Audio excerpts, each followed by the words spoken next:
Et donc, bonjour à tous et bienvenue à notre 4e événement de l'année. Je suis ravie de vous compter toujours aussi nombreux, même si cette fois nous avons dû limiter le nombre de places car vous allez bientôt quitter cette salle principale pour rejoindre des sous-groupes.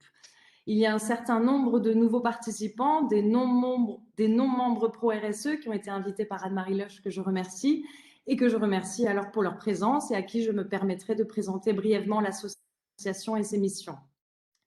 ProRSE est le premier réseau des professionnels de la RSE au Luxembourg. L'association a été créée il y a 3 ans, un peu plus de 3 ans, pour faciliter les contacts, les échanges d'expériences et les bonnes pratiques et les coopérations entre les acteurs engagés. Pardon? C'est un écho. Ah, ok. Ok. C'est une plateforme qui réunit. Il y a quelqu'un qui a son micro allumé. Qui est cette personne? Ok. Bon. Donc, l'association compte aujourd'hui 110 membres et nous pouvons nous en réjouir d'avoir réussi à constituer ensemble un tel réseau d'acteurs engagés. ProRSE rassemble aussi bien des directeurs d'entreprise, des responsables du développement durable et de la RSE, des responsables des ressources humaines, des responsables qualité, des personnes en charge de la communication et du marketing et des experts sur des sujets spécifiques à la RSE, tous issus d'entreprises de différentes tailles et de différents secteurs. Alors pour rejoindre ProRSE, si vous êtes impliqué ou expert sur un sujet de la RSE, c'est très simple, il vous suffit d'envoyer votre CV et quelques lignes, 2-3 lignes de motivation à contact@prorse.lu. Votre candidature sera alors transmise au conseil d'administration de ProRSE pour validation. Chaque mois, nous abordons une nouvelle thématique RSE proposée par un de nos membres afin qu'il présente ses solutions ou ses bonnes pratiques et surtout afin de permettre aux autres membres de s'en inspirer, de poser leurs questions et d'échanger. Le mois dernier, nous abordions l'éthique comme composante essentielle d'une stratégie RSE. Le mois d'avant, la réduction et la compensation carbone. Et celui d'avant, c'était l'économie circulaire des talents. Aujourd'hui, c'est autour du dérèglement climatique que nous nous retrouvons et nous en étions sûrs que cette démarche ludique et reconnue, intitulée La fresque du climat, allait susciter de l'intérêt. Les précédents événements ont été enregistrés, donc n'hésitez pas à aller les visionner en replay sur le site www.prorse.lu. Et alors, sans plus attendre, je vais donc laisser maintenant la parole à Elom Baniba et Simon Atuna, tous deux membres pro-RSE et consultants RSE chez Scheim, qui sont venus accompagnés de Erwan Schweitzer, Jen Paoli, Colin Grimet, Marie-Alix Dell et Frédéric Conroth, tous animateurs de la fresque du climat. Merci déjà à vous tous pour votre participation. Et donc, pendant que je vais vérifier s'il y a de nouveaux participants et vous répartir dans les différentes salles, je vais donc te donner la parole une petite minute, Marie-Alix, pour que tu introduises la fresque du climat et quelques chiffres liés à son utilisation et à sa résonance déjà à l'heure actuelle. Ok, merci Morgane. Ah, je vais donner la parole à Marie-Alix, Ah, d'abord, ok. pour la présentation. Moi, je serai rapide. Donc, comme je pense que beaucoup d'entre vous ont pu voir, c'est un outil qui a été développé par Cédric Ringambach, qui est un ingénieur français, dans le but de rendre les résultats du rapport du GIEC plus abordables et de façon plus agréable. Donc, le but pour vous aujourd'hui, ce sera de remettre dans l'ordre 42 cartes, dans l'ordre de lien de cause à conséquence. Donc, cet atelier est basé sur la coopération et l'intelligence collective. Donc, toutes les informations sont contenues dans les cartes et vous avez également beaucoup de connaissances à partager. On a aujourd'hui prévu une version courte pour rentrer dans le temps imparti. Donc, on a retiré certaines cartes pour tenir ces délais. Et également certaines parties, parce que cette fresque comporte normalement 3 parties. Une partie de restitution du rapport du GIEC, une partie plutôt créative pour s'approprier vraiment ces résultats, et une partie de débrief où on échange sur les solutions et les bonnes pratiques au sein de vos structures. Et donc aujourd'hui, la partie créative sera largement réduite. Du coup, je laisse la parole à Elom.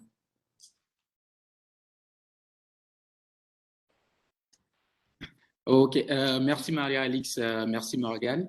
Comme Morgane vient de le présenter, moi je m'appelle Baniba Elom, je suis consultant RSE chez Scheim. Scheim qui est un cabinet de conseil de 10.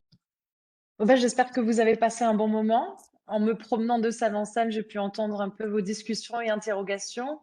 et certaines de vos réflexions. Je pense qu'on aurait pu certainement y passer encore une bonne heure à conclure et à échanger là maintenant tous ensemble, mais les fresqueurs se sont adaptés à ce que je leur demandais, à savoir d'essayer de vous présenter la fresque du climat en 2 heures, même si, comme ça a été dit en introduction, même j'ai entendu dans certaines salles également, en général, ça se fait sur 3 heures pour avoir vraiment le temps de parcourir toutes les cartes. Et ils en ont d'ailleurs enlevé certaines, je pense qu'ils vous l'ont dit. Mais donc, évidemment, le but de cet événement Pro RSE, c'était de vous faire découvrir la fresque du climat, mais surtout pour que vous considériez cet outil de sensibilisation pour vos collaborateurs dans votre entreprise. Donc, si vous avez aimé, si vous voulez animer ce jeu en interne pour vos collaborateurs, n'hésitez pas à contacter les fresqueurs, à contacter Scheim. Effectivement, le jeu dure normalement 3 heures et je pense que certains ont peut-être été un peu frustrés de ne pas pouvoir approfondir certains sujets. Mais donc, n'hésitez pas à les solliciter pour venir l'animer dans vos entreprises. J'ai aussi vu en me promenant de salle en salle plusieurs caméras coupées. C'était très certainement pour des raisons de bande passante. Est-ce que pour ceux qui les ont encore éteintes, est-ce que vous accepteriez éventuellement de les allumer pour qu'on puisse faire un screenshot général? J'ai filmé, je ne sais pas ce que ça va donner parce que de salle en salle, je ne sais pas précisément ce que ça a donné. Donc, néanmoins, pour ceux qui ont manqué les événements précédents, là, il y a un écho. Il y a... Bon, je ne sais pas qui a le micro coupé. Elom, est-ce que tu souhaites encore adresser quelques mots avant de conclure? Elom, tu es là? Oui, oui, je suis là. J'étais. Ok. Donc, je voudrais tout simplement remercier tous les participants. Catherine Clément, est-ce que tu veux bien couper ton son, s'il te plaît? Je n'arrive pas à le faire. Ah, c'est bon, c'est fait. Super, c'est fait.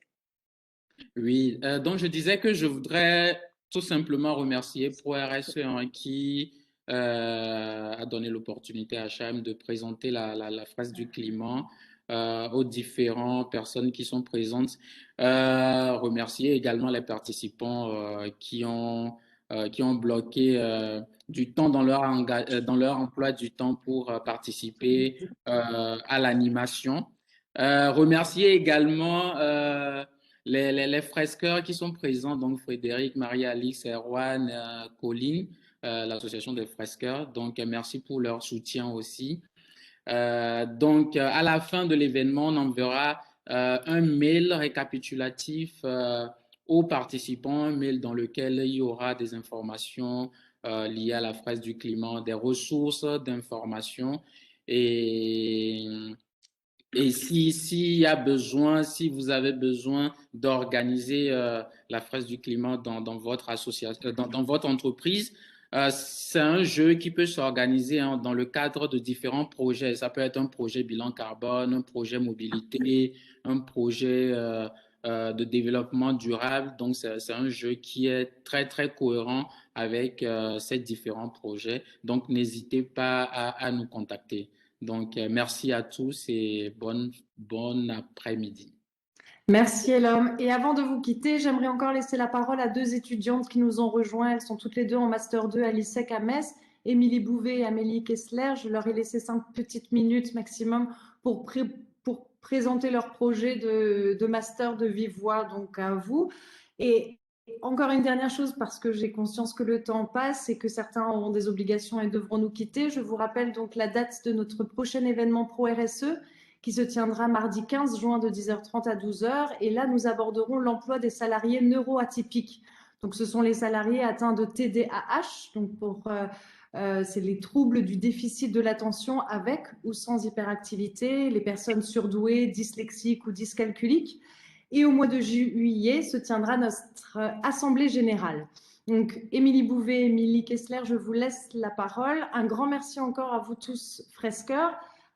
Vous avez allumé vos caméras, donc je vais en profiter pour faire un screenshot. Si vous voulez sourire, c'est le moment. Merci beaucoup en tout cas à tous. Et puis donc je vous laisse la parole aux deux étudiantes et voici.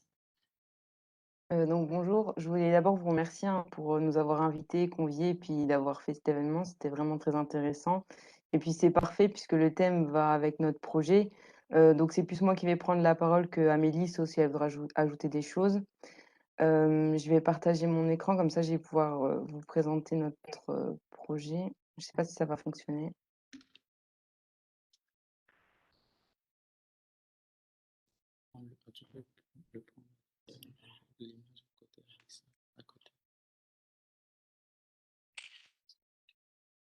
Est-ce que ça fonctionne là? Non.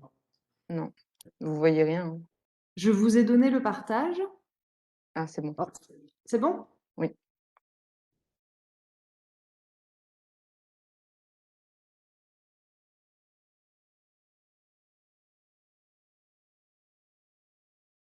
Alors j'ai lancé, je ne sais pas si vous voyez. Ça y est, ça se lance, oui.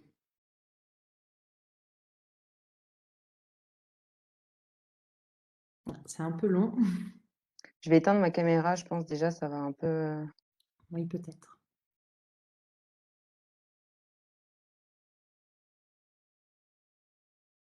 Bon, c'est un peu long. Commencez peut. Oui, l'écran est noir. Sinon, j'essaye de partager moi. Commencez peut-être Alors sans. j'ai plus du tout la main sur l'ordinateur, il n'y a plus rien qui. D'accord. Ah, c'est bon. Peut-être que là vous voyez mon écran. Non, toujours pas, c'est tout noir. Ah oui, là, ça commence. Ah, ça y est, ça vient doucement. Effectivement, coupez peut-être la caméra parce qu'on dirait que c'est un. Mais c'est bon, maintenant c'est affiché. D'accord. Oui. Je vais le mettre en plein écran. Alors, du coup, pour vous recontextualiser, donc nous, on est bien des étudiantes en deuxième année de master QHSE et développement durable. Donc, notre master, il est très orienté RSE. Donc, c'est pour ça que j'ai pris contact avec Morgane Essler, puisque je sais que vous êtes déjà, enfin, on va prêcher des convaincus en quelque sorte. Donc, cette année, on a deux groupes qui sont nés, dont le nôtre. Donc, ça s'appelle ODD 13. Pour ceux qui savent, ODD, c'est l'objectif du développement durable. Donc on a choisi le 13 parce que c'est le 13e et c'est lié à la lutte contre le réchauffement climatique. Donc cette année, on est 9 étudiantes à promouvoir ce projet. Alors je ne sais pas si c'est passé à la ouais. Oui. Donc là, il y a un bref petit sommaire. Donc je vais vite fait vous parler de l'association, de notre projet, des ses objectifs et des missions qu'on va effectuer et ensuite, ce qui nous intéresse le plus pour partir, c'est le budget. Donc l'association, elle est créée depuis 2013. Il y a de nombreux étudiants chaque année qui partent à l'étranger pour, promouvoir des projets humanitaires, solidaires ou environnementaux, dont la protection de la biodiversité et de l'environnement. Donc nous, cette année, c'est la lutte contre le réchauffement climatique. C'est entièrement géré par les deuxièmes années de master. Donc c'est nous qui, en quelque sorte, menons le projet. On cherche les associations, on cherche, les logements, et puis le projet qu'on voudrait mener. Cette année, le bureau est représenté par 3 personnes. Donc il y a Inès, Asdenteufel qui est la trésorière. Elle fait partie aussi du projet ODD 13. Éline Russello qui fait partie de l'autre projet, qui est la secrétaire et moi-même, présidente de l'association. Donc notre projet, il va se dérouler en Islande. On sera à Reykjavik. Ça sera un projet d'étude sur la pollution et la lutte contre le réchauffement climatique. Donc on est avec une association d'échange qui s'appelle SVI, qui est basée à Bruxelles, pardon, en Belgique. C'est le service volontaire international. On a une coordinatrice qui s'occupe de nous et qui nous a rattachés à une association, en Islande qui s'appelle CID, pardon, qui est notre association d'accueil sur place, qui va, nous aider dans le projet, c'est là où on va dormir aussi, c'est là où on va avoir les repas et c'est aussi eux qui vont nous, planifier les actions. Donc, l'objectif, pour nous, ça va être d'améliorer l'éducation et la sensibilisation à l'environnement. Donc c'est ce qu'on a vu avec la fresque du climat, c'est vraiment, la priorité numéro 1, c'est de sensibiliser les gens à leur mode de consommation et à la vie de tous les jours. Le but, ça va être la protection des mammifères marins et la lutte contre et la préservation des océans. Donc ça, je vais l'expliquer après dans l'émission et l'objectif principal, ça va être la lutte contre le réchauffement climatique. Donc à l'issue de notre, séjour là-bas, ça sera sur 2 semaines, on va créer un support de communication. Donc on ne sait pas encore si on veut le faire en mode, livret ou en mode vidéo, où on va essayer pendant ces 2 semaines, tout ce qu'on aura appris, ça va être les retranscrire dans un support, de toutes les bonnes pratiques environnementales et elles seront à destination des entreprises déjà en priorité de celles qui nous ont soutenus, où on mettra leur logo, etc., où on les remerciera encore solennellement dans le support. Et après, le but, comme on l'a dit, c'est toutes les bonnes pratiques environnementales, c'est que tout le monde les applique à quelque niveau que ce soit. Au niveau des missions, donc on va participer à des activités de sensibilisation environnementale via des ateliers. On va également faire du trash hunting. Donc là, ça va être vraiment des missions liées à la récolte des déchets. Donc l'Islande, elle fait partie, elle est au niveau du Gulf Stream. Donc c'est un courant d'eau chaude et c'est là où tous les déchets sont ramenés sur leur plage. Donc ils sont vraiment pollués par les déchets des pays du Sud, notamment tout ce qui est Amérique latine et Amérique du Nord. Donc ça va être une de nos missions principales. Ça va être aussi sensibiliser les randonneurs, puisque depuis quelques années, l'Islande est devenue un paradis pour les gens qui aiment l'environnement, puisque c'est une c'est un pays pardon, très sauvage. Donc là aussi, il y en a qui respectent pas tout. Puis même le fait de prendre toujours les mêmes sentiers, c'est pas bon pour les sentiers, etc. On va aussi participer à des ateliers sur le changement climatique. On va apprendre aussi davantage sur tout ce qui va être l'énergie verte, le traitement des déchets. On va visiter Sopra, c'est le traitement des déchets en Islande.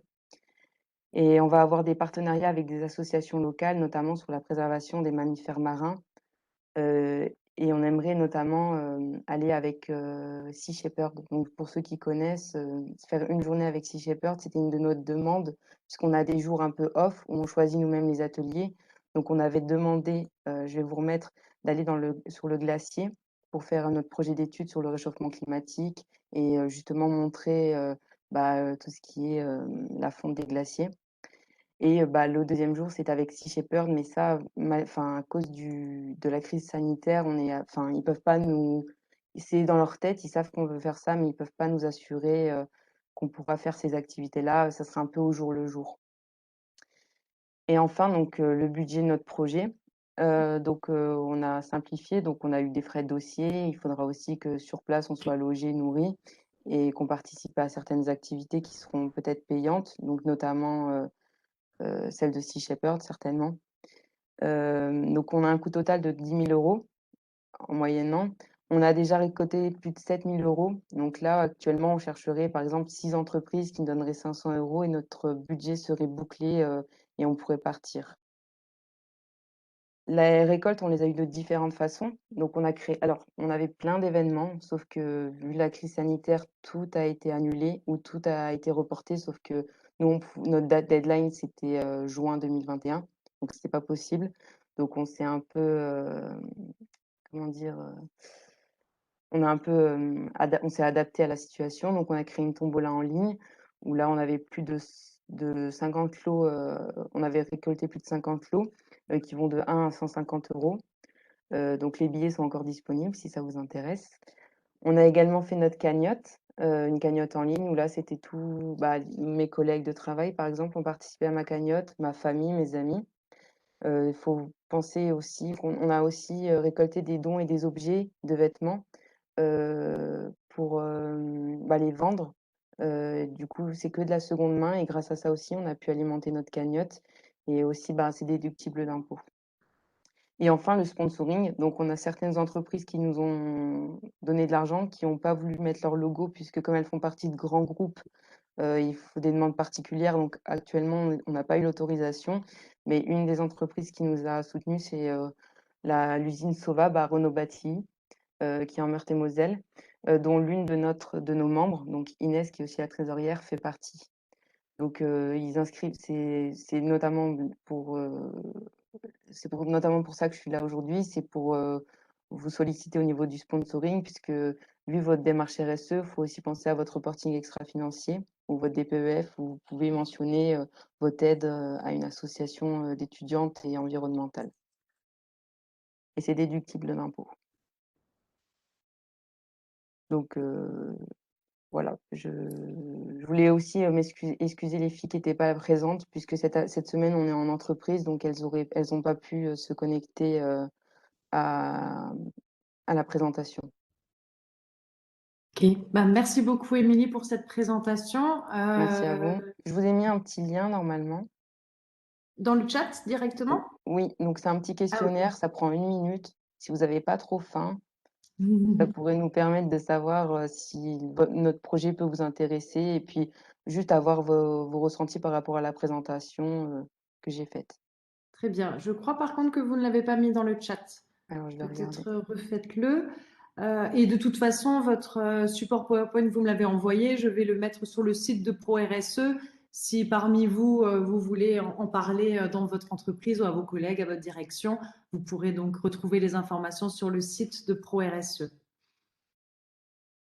Et le lien n'apparaît toujours pas. Là, je l'ai envoyé normalement. Il faut peut-être vérifier que vous avez un fait à tous les contacts et pas juste à une personne. Ouais, j'ai mis à tous mes contacts, mais quand Ok. j'appuie sur Entrée, mais je pense c'est avec la présentation et tout, il bug l'ordi. Ah, ça y est, c'est bon. Il est là. Voilà. Super. Donc, normalement, il prend pas plus d'1 minute, donc si vous avez le temps, ça pourrait nous aider. Super, parfait. Bah, merci beaucoup. Je ne vous retiens pas plus longtemps. Cliquez sur le lien, ouvrez-le dans une nouvelle fenêtre et vous pourrez quitter la session WebEx. Je vous remercie toutes et tous. Je remercie les fresqueurs du climat pour leur participation et leur engagement.